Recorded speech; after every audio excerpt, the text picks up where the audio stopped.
Hi, you guys. It's Gabby from Long Avenue Productions, and I'm back with my thoughts on episode 5, season 9 of All Stars RuPaul's Drag Race. Again, with this regular season and the All Stars, there's a lot of thematic similarities. Bathroom Hunty from season 16 is now property queens for All Stars 9. So, and then you got Trixie working with those design brothers, and season 2 of her renovation show. I'm gonna go ahead and send out a pitch. This is probably already in motion, and if you need development producers to help you develop it, holler at your girl. I think that it would be great if we had a show where a group of queer and non-traditional home renovation specialists went around the country renovating and fixing up queer spaces. Like maybe this is it in Milwaukee, Fabrica in Philadelphia, etc., and to try to save failing bars, like lesbian bars. There's not a lot of lesbian bars in this country, so that would be pretty cool to see. Okay, Roxy, I don't know what's going on, but I am not quite, something's off between what happened on set and what we're seeing in the edit, because I feel like Roxy needed to stand on business on why she snipped Angie. Like, her not hugging you on stage, it is what it is. Like, you snipped her twice. You got your lick back the first time, and then to link up with Vanjie so that you could get her again is just weird. And the whole, well, I didn't want to snip so and so because they're doing well. Well, that's the reason you would snip them, is because they're doing well and they're a threat. So again, I'm not sending any negative energy, and I'm not encouraging anyone to send any negativity to Roxy or any of the queens. But yeah. Does anyone notice when they look at Vanjie that she kind of gives Taraji P. Henson's niece-nephew? Just a lighter version? I swear, I wonder if part of Vanjie's drag persona is Cookie Lyons from Empire. I'm just wondering. Okay, so at this point, Vanjie, Roxy, and Mick have 2 badges. And the Teletubbies show up out of nowhere. I'm not sure why, but it was really cute. Angie is I feel like Angie probably was a delightful child to have in class or to babysit, because the joy was uncontained when she saw them, and her response was everything. Mick hopping with the Teletubbies was so cute. Again, a little boy energy keeps popping out, and it's a great thing to see masculine energy, kind of play with that energy and be comfortable in it and just let their guard down. I didn't see Cade or Mick winning the challenge. I thought Georges did a good job. She could have been the winner. At this point, Mick has raised over $22,000 for her charity, Trans Lifeline. So congratulations to her. And I feel like it was a producer's move to kind of rectify Angie getting cut twice, because Angie was the queen that got to pick the teams that everyone was on. So it was Angie and Vanjie, which is cute, that rhymes, and they did a great job. Nina and Chanel were on a team.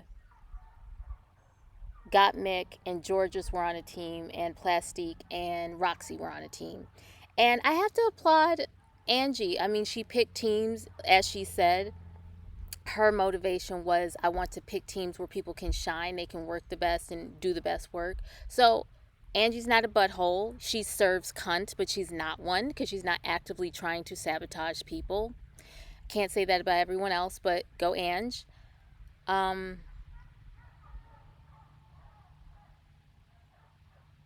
Okay, so I'm just going to skip to the runways. Nina is a beautiful drag queen, mostly on the inside. I don't always like her fashions, but this week the reveal was cute, so I'm going to give her props on that. Chanel's was giving Mrs. Kasha Davis. Roxy sewed and designed her own garment by herself. It gave us a beautiful day to night look. And oh, goddamn, got Mick. That was a very nice lingerie reveal. It was giving, frat boy, Wall Street mid-level executive who has a cross-dressing fetish at night. And I loved it. It was just simple. All she had to do was turn around. Lingerie. It was great. Georges, I like the way she she twirled out of her reveal, but I kind of hate that we could see the gold underneath her white dress. Um, okay, Vanjie. I feel like Vanjie should have been a winner this episode. That she did a great job in the challenge with Angie, who I think Angie did a little bit better than Vanjie in the challenge, but Vanjie's her runway was amazing. The choreography, the way she came out in the first look from Pretty Woman and then went to the back of the stage, dropped the bags off, then did her reveal, then presented the dress. I loved it. It was so simple, but she made a very effective use of the stage, and I think that's why everyone was so taken with her runway. I love the Liberace throwback between Nina and Chanel when they did their Salem property hunties. That was good. Okay, maybe we've seen this before, but you know that little bit after Ru calls the top two where the rest of the queens get off the stage? I love the interactions between the top two and the rest of the queens. Like they're kissing, they're good job girl, or nothing at all. It's those little moments.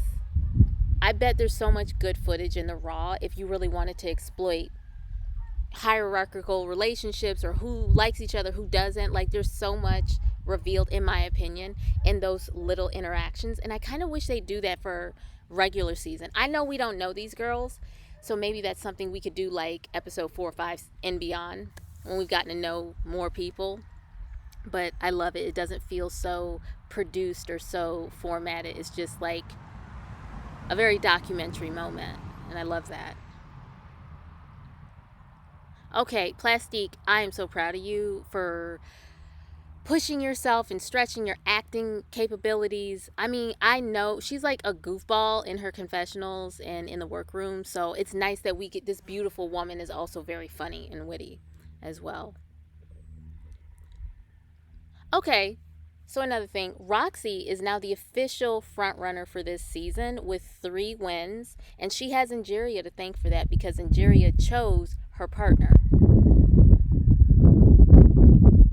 So, I mean, the fact that Roxy inadvertently snipped Angie again after Angie is partially responsible for your win is wild to me. You know, Nina was talking, Angie was talking, so even with Roxy's back to them, I'm just like, you don't hear that Angie's close to you and maybe you need to move away from her. Like, I'm not buying that Roxy didn't know where Angie was. I want to, again, it goes back to my point with the 10 toes down. Do you have a problem with Angie? And if you do, what's the problem? Because at this point, y'all, we can't be afraid. Now, it's easy for me to say I'm not on the show. My livelihood's not affected. But at this point, if we're going to come back to All-Star, hell, if we're going to be on the show anyways, we got to stand firm on our word. We have to learn how to block people. The first time you say some slick shit to me, block. I'm not going back and forth with you. If you don't like something I did on the show, I did it. And I respect queens like Plain Jane that say what they say, do what they do, and they stand on business. I appreciate that. So Roxy, come on, girl. Stop trying to be liked and just be real.